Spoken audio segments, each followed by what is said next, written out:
Buenas noches. Comenzamos el programa de hoy hablando de violencia de género. Como saben, ayer un hombre mató a su expareja en Zaragoza y luego se suicidó tan solo 18 días después de ser detenido por amenazarla con una pistola. Hablaremos con nuestros invitados de esta información y también lo haremos de educación.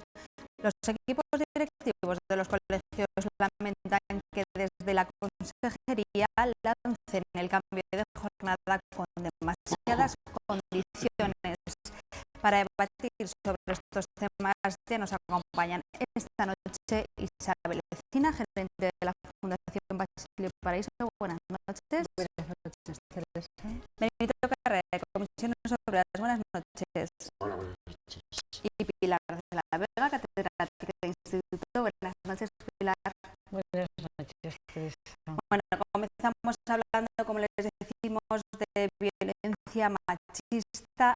Ayer Soraya Gutiérrez, una aragonesa de 37 años, fue asesinada por su expareja, que la esperaba con una pistola en el bar en el que ella trabajaba, en el barrio de Miralbueno. Un hecho que, según apuntan desde su entorno más cercano, sabían que iba a ocurrir. Hacía tan solo 2 semanas que él la retuvo en su casa con una pistola. El agresor fue denunciado y tenía una orden de alejamiento. ¿Qué es lo que está fallando? ¿Qué medidas estimáis que deben ser necesarias para que esto no vuelva a ocurrir, Isabel?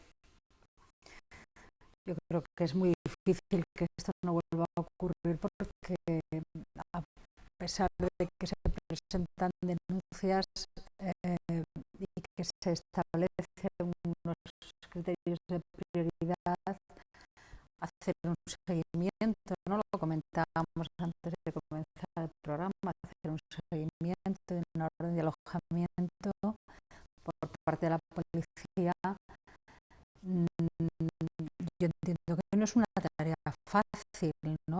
Que no es fácil estar controlando a un volumen tan grande de población, ¿no? Porque comentábamos antes que el número de denuncias por malos tratos en Aragón es de más de 1.300 personas. Más de 1.300 tienen una orden Una de orden. protección en Aragón, más de 1.300 mujeres. Yo creo que eso hace que prácticamente todos los efectivos de la policía tendrían que estar dedicados a la vigilancia de estos casos, ¿no? Parece que es un poco difícil. Siempre lo decimos, ¿no? Cuando hablamos de temas de violencia, siempre hablamos de la educación, de la prevención. Siempre hablamos de las, en el caso de la violencia de género que afecta a mujeres,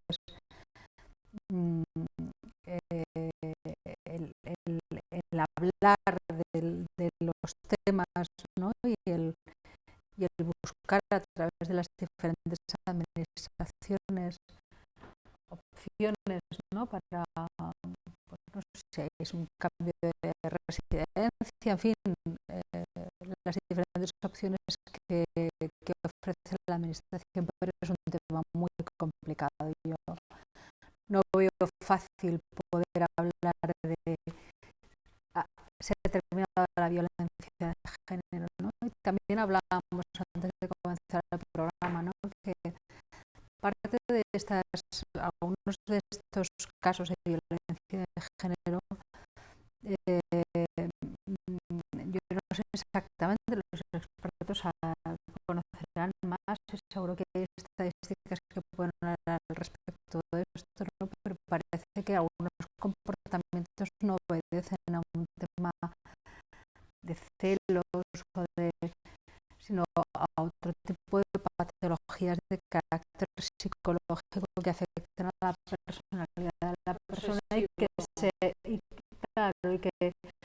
que se manifiestan en un entorno como este, ¿no? Es una persona de 40 y tantos años con bueno, años de vida, una relación de pocos meses, distancia geográfica, que se ha producido una reacción así tan comportamiento claro, obsesivo, ¿no? claro, esto es, tiene que haber alguna otra patología asociada y yo creo que esto es complicado. Benito. Yo la verdad es que primero esa solidaridad con la familia de Arturo de ayer. Y la Y tristeza de un niño de 5 años que ha despertado. Los profesores del colegio del niño, hay un amigo mío en ese colegio y estaban hoy, claro, todos ellos preparando, arropando, pensando cómo ayudar a ese niño. pues decía que estamos ante un problema social, ¿no? Y por tanto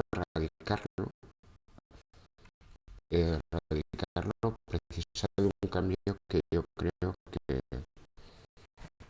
tiene o se hace con actuaciones completamente integrales en diferentes ámbitos, ya sea el educativo, el social, el sanitario, el jurídico, el policial y el laboral, que en el caso de ayer intervienen todos, ¿no? Y por lo tanto, lo que habría que hacer es que la ley del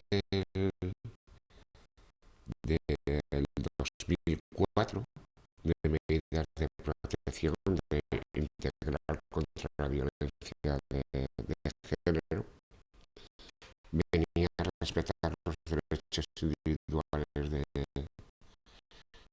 las víctimas, ¿no?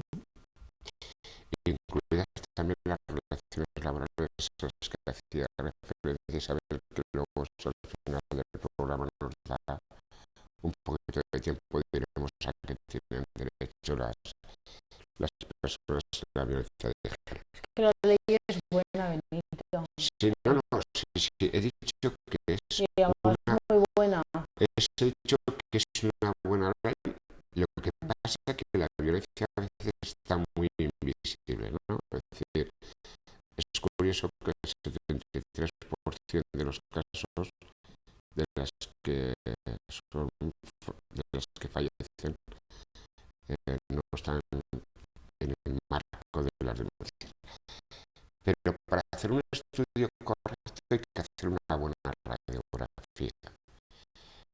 Y la buena radiografía es que estamos desde el año 2003, si seguimos el guión, hay más de 1 millón de denuncias formuladas por malos tratos. Digo 1 millón, eso es importante. Del millón solamente el 0,9, y son datos del Consejo General del Poder Judicial, el 0,9 son denuncias que se renuncian. Por lo tanto, es muy poquito del millón que estamos. Claro, en esa radiografía yo me he tomado desde el año 2003 el parte de lo que representa esto, y pues yo decía que es un drama. Son 854 hasta fecha de hoy las que realmente han sufrido esa violencia y han fallecido como tal. Han sido asesinadas. Sí. Y además es mucho y me gustaría poner el acento aquí.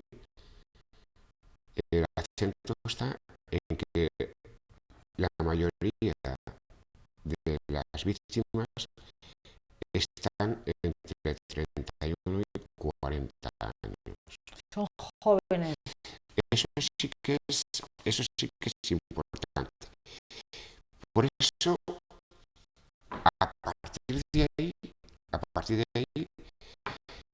deberíamos ver, porque deberíamos ver y debería el poder político ver qué hacer, ¿no? Y yo estaba pensando antes de venir esta tarde, decir, anda, vamos a hablar de esto.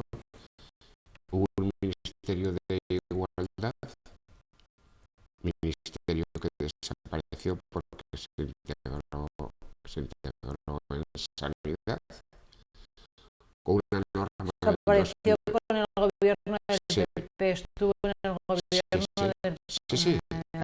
señor Rodríguez Sí, me Zapatero. parece decir que desaparece el ministerio. La administración es conocedora de la encuesta del CIS, o sea, de la encuesta del CIS, que los ciudadanos sitúan este problema entre los tres primeros que tiene el país. Pues Por lo porque en tanto, los últimos claro, meses ha sido terrible el goteo que ha habido claro, permanentemente claro. de mujeres. Por tanto, en este ámbito, eh, lo que yo exigiría de lo que es la administración, exigiría que la norma que he dicho del 2004, la verdad es que lo que habría que hacer es extensiva a qué tiene derecho la A ver, trabajadora en la es que Benito, con violencia las de género. normas no se cambia la realidad. Sí.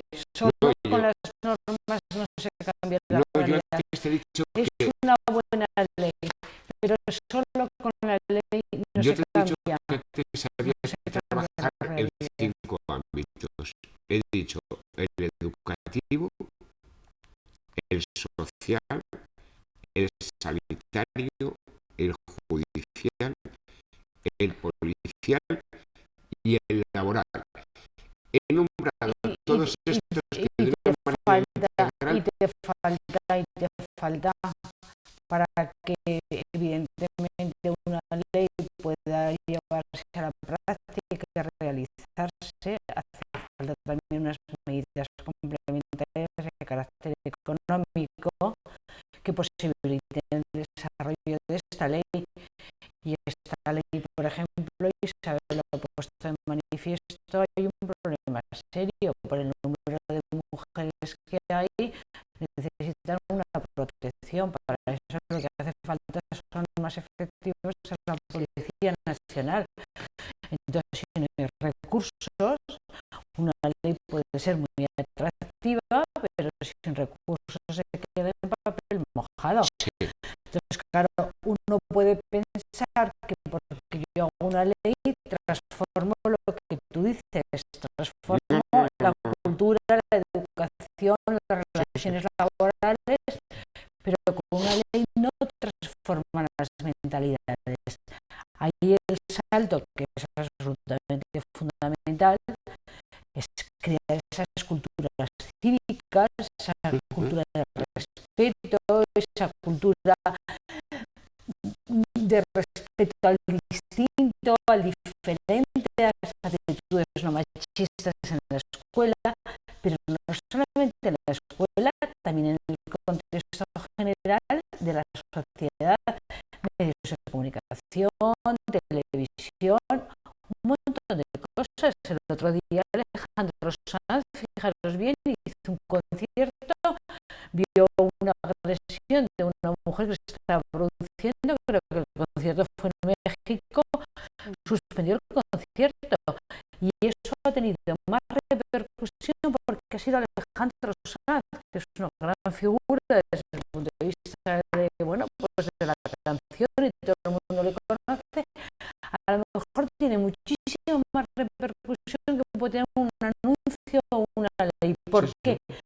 Porque ha dado un ejemplo de un comportamiento cívico frente a una agresión que se está produciendo.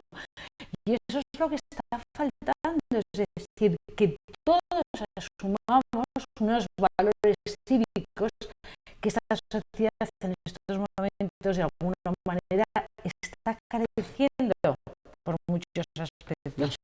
Y se refleja claramente en este yo tema. estoy completamente de acuerdo.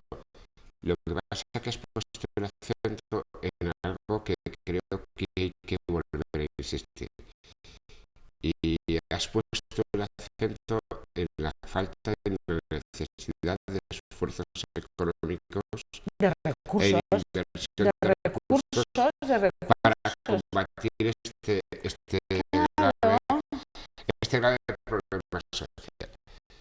Dicho eso, es decir, claro, si hay una falta de recursos, yo creo que las víctimas tienen que saber que tienen, por ejemplo, derecho a una reducción de jornada de trabajo porque lo contempla el Estatuto de los Trabajadores, que tienen derecho a la reordenación del tiempo de trabajo allá donde lo están prestando, que tienen derecho a un cambio de puesto de trabajo, que tienen derecho a una suspensión de todo lo que quieras, pero llega el señor, coge una pistola y la mata. Sí, pero pero no quiero decir, no, pero me refiero, que estaba ella no, sola, que era la que habría que reordenación y que puede haber no, allí. me refiero, Es muy difícil.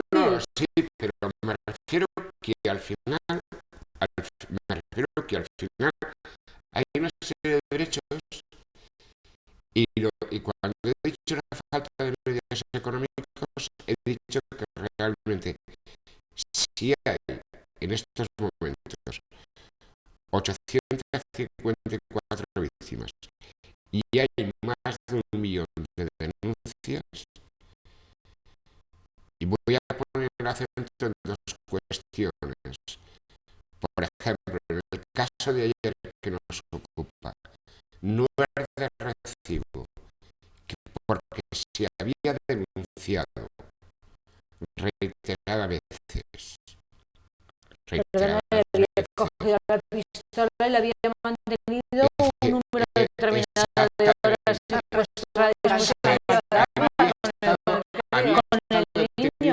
había estado detenido la persona. Creo que la policía judicial tiene medios para que realmente esto no ocurra. No puede decirse que no era peligroso porque estaba a 400 kilómetros en el caso de ayer.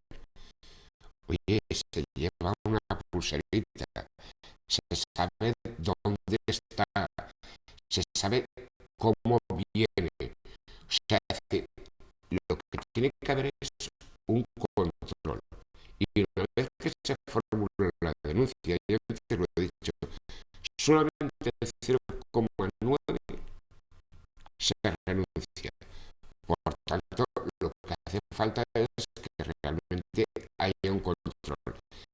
Ahora, este control de cómo se puede hacer, solamente se puede hacer evidentemente con el tema de la pulsera, del control policial y a todo. Se llama recursos a eso. De ahí la Claro, frustración de la familia, ¿no?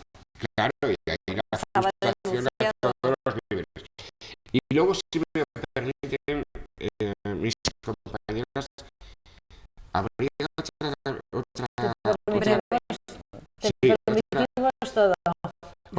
cuestión también sobre el tema de, antes hemos dicho lo de los jóvenes, y a mí lo que realmente me preocupa, he dicho de 31 a 40, el control que puede llegar a existir desde las ¿no? Porque querer a una persona no es tener celos, no es tener posesión, no es querer los tener, temas de los no, adolescentes que no están es querer, saliendo con no es más querer tener, frecuencia. controlarlo, etcétera. Ahí está el plan educativo que decía antes la Pilar, ¿no? Es decir, no puede ser que ese marco de control al final conlleve, es decir, el marco de posesión que realmente en estos momentos está teniendo la sociedad. Fíjate que yo de joven escuchaba una canción que decía la mate porque la mía, maldita sea, ¿no? Maldita sea determinadas letras que salen en el Hay un tema vocabulario también español. que a lo mejor es un poco arriesgado plantearlo ahora, pero yo creo que nos tendríamos que empezar a plantearlo. ¿No creéis que también hay un cierto mimetismo cuando se conoce que aparece una, no sé, como si a lo mejor los medios de comunicación, es que es un tema delicadísimo, si los medios de comunicación se tendría que plantear contarlo? Es un poco No lo sé, de los suicidios, eso, ¿no? pero no lo contamos. No, claro, Porque si algún día se supiera el número que hay, pues realmente nos sorprenderíamos. Este tema también se ha planteado muchas veces con el tema del terrorismo. Acordaros bien mediáticamente, no sé, yo creo que también, yo no tengo claro, simplemente sé que deberíamos reflexionar. Yo esta mañana Sí, pero has tomando un café con unas amigas, puesto unas amigas, has puesto una nota muy solo un importante. segundo, Benito, Pilar. un segundo. Yo tomando un café esta mañana con unas amigas, una amiga me decía que ella no lo pondría en los medios de comunicación, no lo contaría, es decir, no lo contaría porque ella decía que creía que había un componente mimético, ¿no?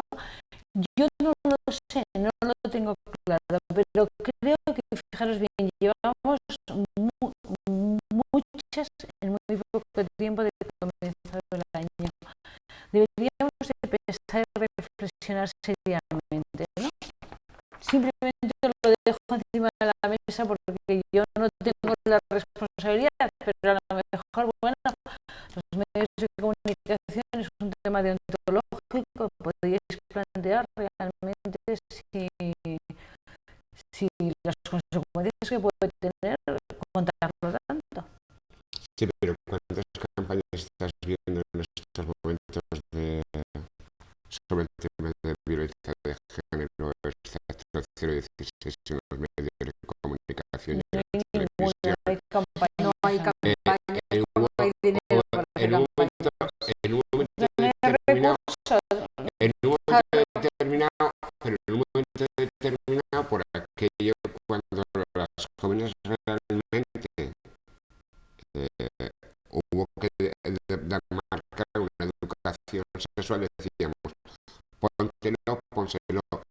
Aquí, ¿por qué no se anima el marco de la denuncia? ¿Por qué no se exige un marco de control? ¿Por qué no se critica el marco de la posesión? En definitiva, y al final lo que quiero es que ojalá seamos capaces de recuperar escala de valores frente a todo esto que son muy necesarios para acabar con esta valores violencia. cívicos, Benito. Sí. Desde luego es un tema muy complicado. En fin, vamos a hablar de otra cosa. Vamos a hablar. ¿Me dejas un segundo? Os aconsejo un artículo estupendísimo que publicaba, a ver, no sé si fue ayer o antes de ayer, Javier Gomá, que es un filósofo muy bueno, que va a publicar ahora mismo, está a punto de sacar un nuevo libro el 1 de marzo, te hablaba de nuestra sociedad, la sociedad española, y los problemas de estos valores que carecemos, y hacía más como filósofo, hacía un recorrido de lo que son los valores de comportamiento cívicos ciudadanos que a lo largo de la historia se han tenido, y la carencia, a lo mejor, que en estos momentos justamente tenemos los españoles como uno de los problemas fundamentales para muchas de las cosas que nos están pasando, y a lo mejor podría tener sentido con esto. Yo creo que lo publicó el periódico El País el lunes, pero Javier Goma es un filósofo digno de leer en estos aspectos. Perdona, Teresa, simplemente como complemento, puesto que estamos hablando de como uno de los elementos fundamentales de lo que llamamos valores. Bueno, pues hablamos ahora de educación. Los directores de colegio solo tienen 8 días para aprobar el proceso para cambiar la jornada, y acusan a la DGA de marcar unas condiciones que podrían frenar a los centros lectivos. ¿Estimáis, como lo creen desde los equipos directivos, que desde educación están poniendo demasiadas trabas con respecto al cambio? En este caso, Pilar, te toca empezar a ti.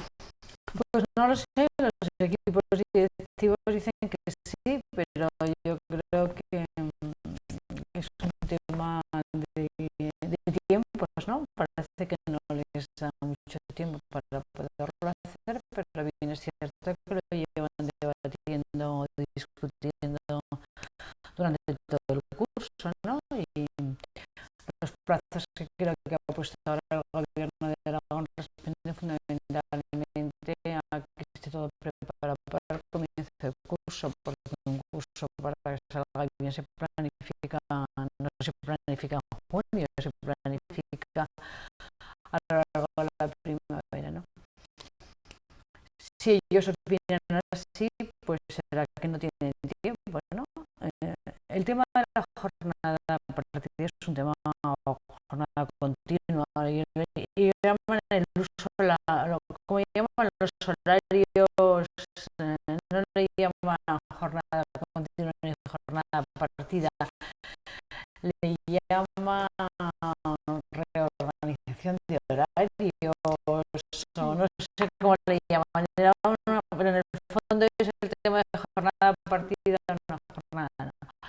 Eso es un debate que está abierto, lleva abierto mucho tiempo en el mundo educativo. En algunas comunidades se hace esta jornada, en otras evidentemente no, y tiene sus ventajas y sus inconvenientes cada una de las dos jornadas. La mayoría de los pedagogos creen que, sobre todo en infantil y primaria, no es adecuada la jornada continua, se pronuncian más por la jornada partida. El otro día José Antonio Marinero lo decía, pero no es el único, hay muchos más. Incluso en secundaria él dice que no debería haber jornada continua. Ahora bien, yo creo que este es un tema muy delicado. ¿En qué sentido? En que también le pasa como lo que comentaba antes Benito, son muchos los aspectos que conciliar, no solamente los aspectos pedagógicos, sino también los aspectos familiares, los aspectos educativos, los aspectos de jornada laboral de los trabajadores, con lo cual también aquí se ha aventurado mucho de que responde también a un acuerdo que tenía el gobierno cuando estaba en la oposición con los sindicatos, de que iba a lanzar la jornada continua, y yo creo que tendría que haber consenso. A mí eso, por ejemplo, me parece muy respetable por parte de la Consejería de Educación, de que pida un cierto consenso en los centros donde se ponga en marcha la jornada continua. Un consenso de todos, es decir, de padres, de profesores, pues porque a todos incumbe bastante lo que significa esa jornada en su propio stand de trabajo y también lo que va a significar a la hora de tener ese niño en su horario desde el punto de vista pedagógico, pero también extrapedagógico, porque alargan por la tarde, con lo cual realmente es complejo y complicado. Y luego la consejería lo ha lanzado dentro de un proyecto de innovación.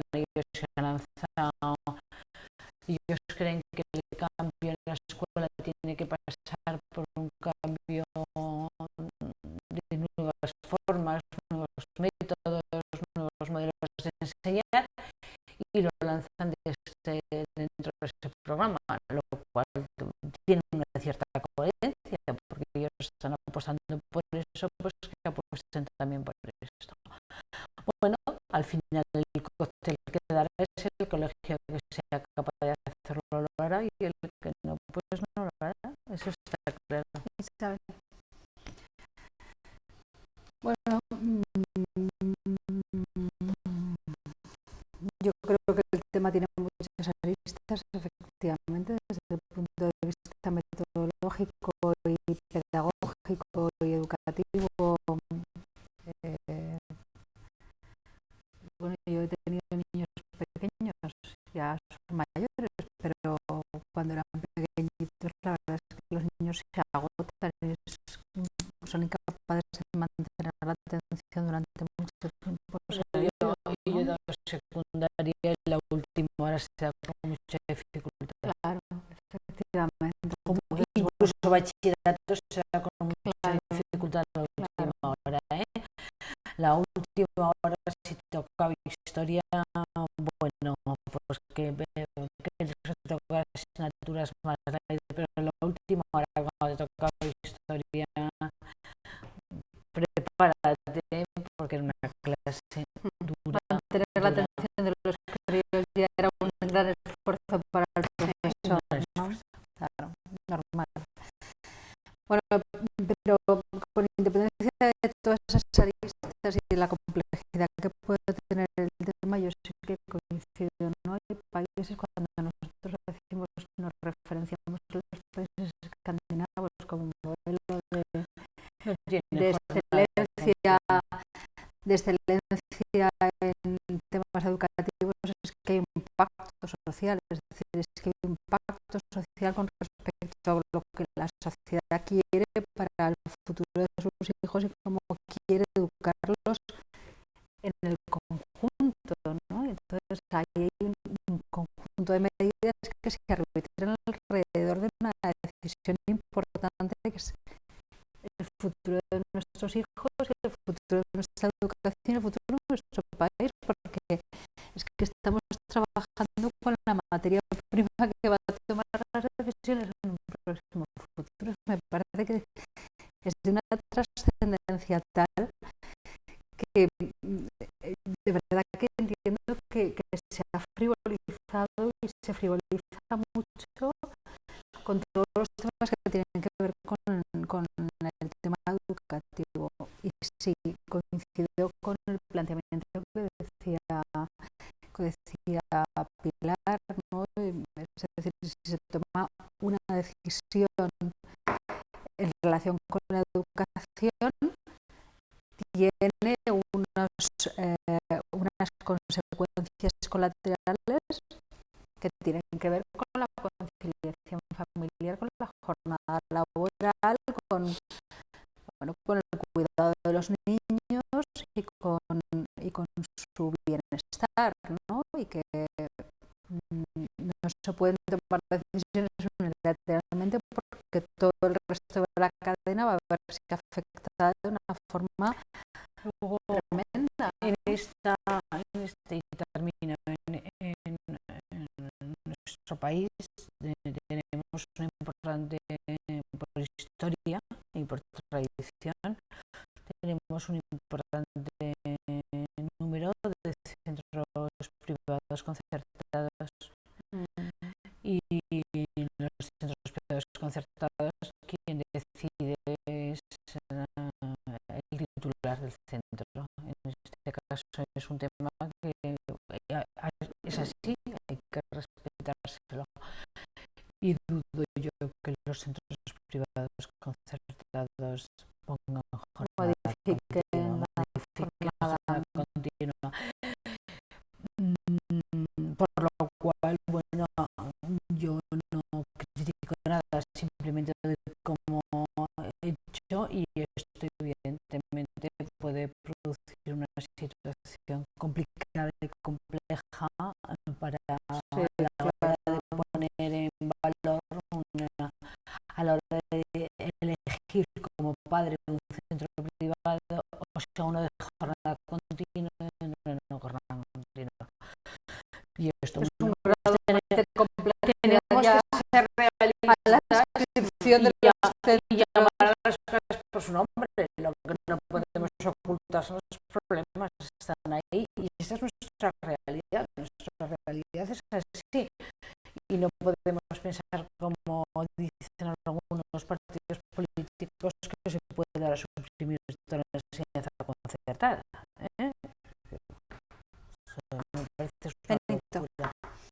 Yo la verdad es que he escuchado muy atentamente a mis dos compañeras, porque este es un debate que ya hemos tenido en mesa de redacción otras veces. Ay, no, de la jornada continua no.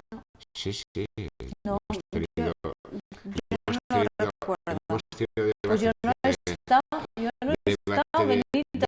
debates de jornada continua, y además coincidíamos en tres cosas fundamentales.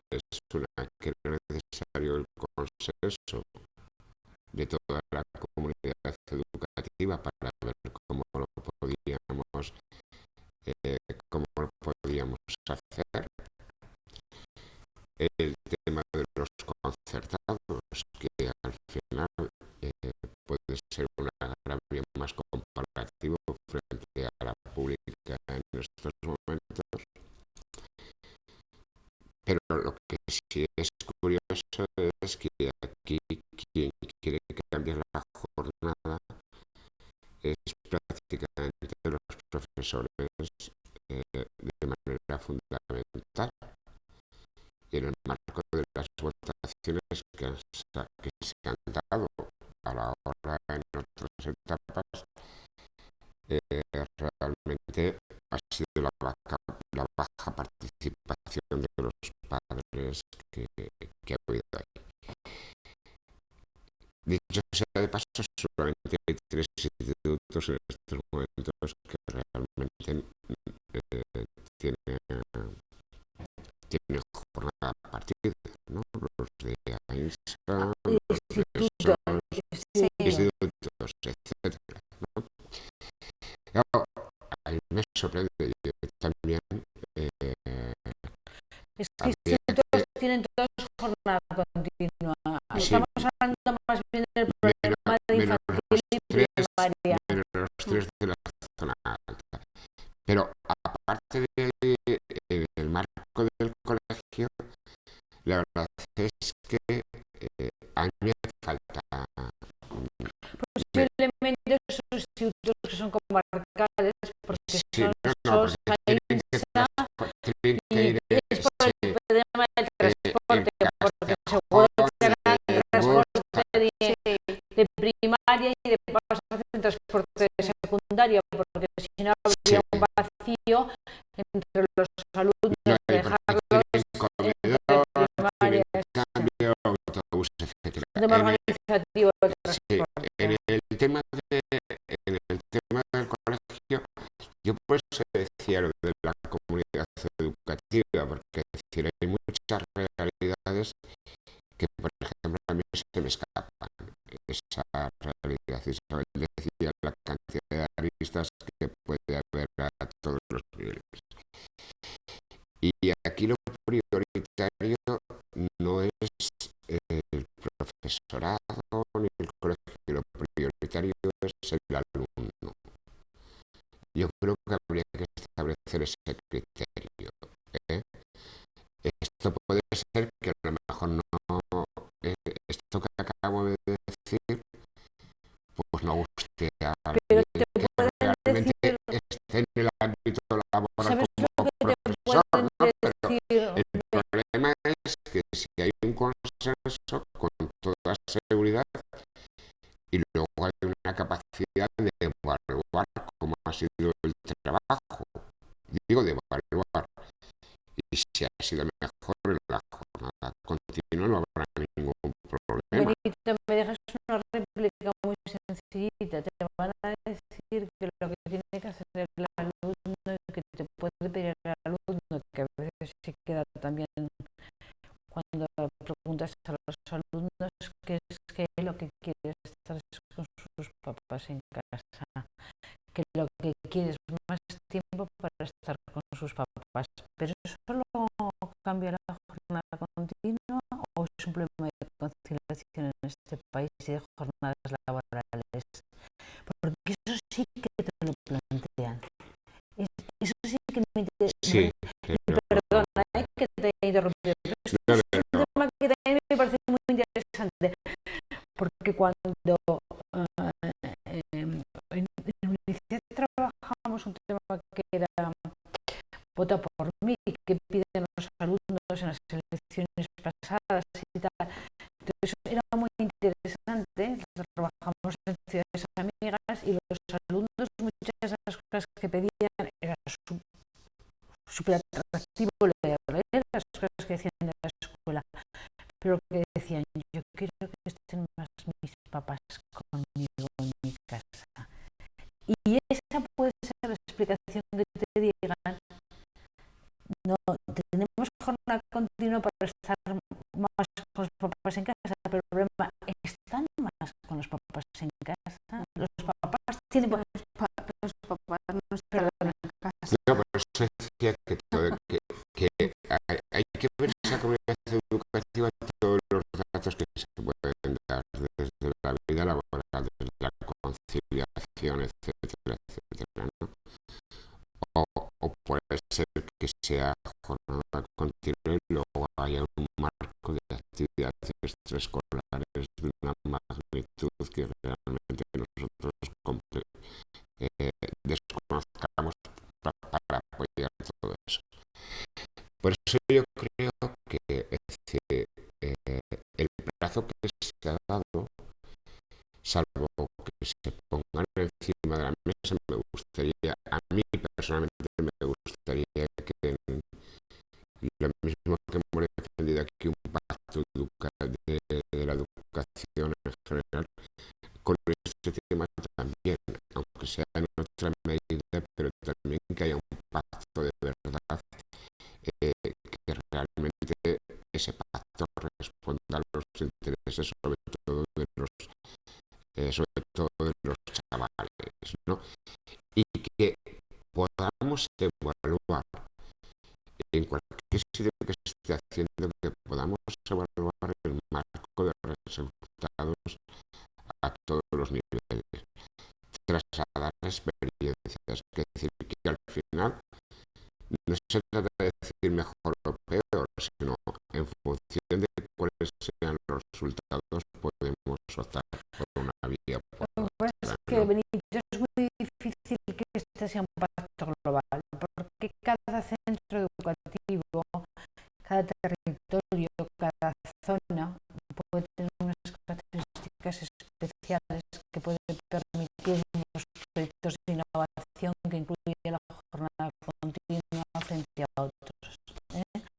Por lo tanto, ahí sí que no puede hacerse un pacto global, es decir, jornada continua a todos o jornada partida a todos.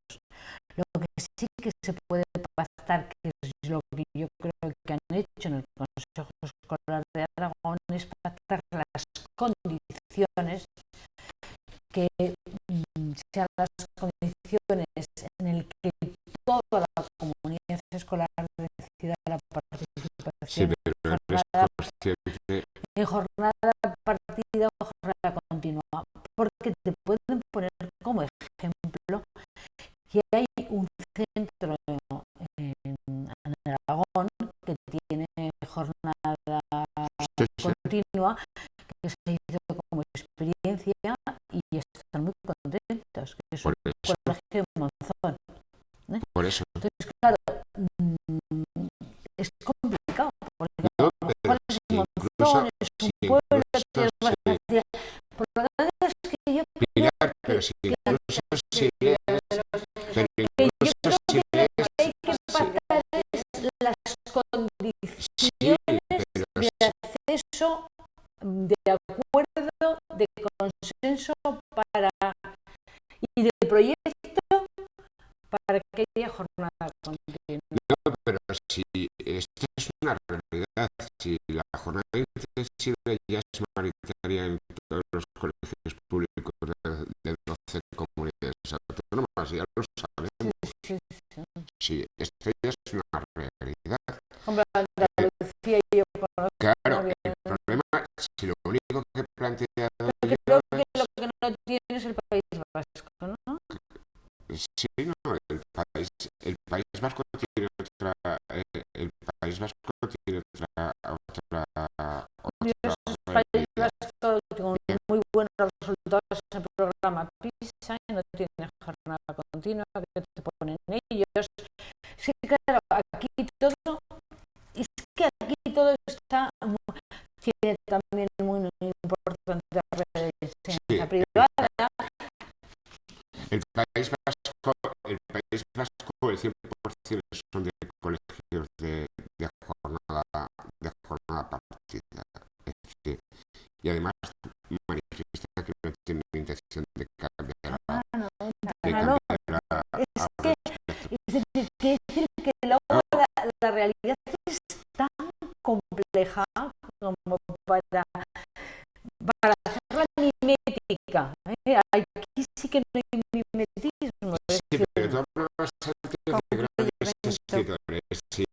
Y por ejemplo, yo no sé quién es Jesús Salido, pero hace un comentario que dice: con esta teoría de la jornada continuada, dice, se reducen las horas de pase del recreo. ¿Quién? De Jesús Salido, presidente de la CEAPA, que añade más desventajas que ventajas, ¿no? Pero bueno. Es que nunca la FAPAR, bueno, la FAPAR que se llama Aragón, la Organización de Padres y Madres de Centros Públicos, nunca la FAPAR en Aragón ni la CEAPA a nivel nacional ha querido la jornada continua. Nunca la ha querido, es decir, ha sido muy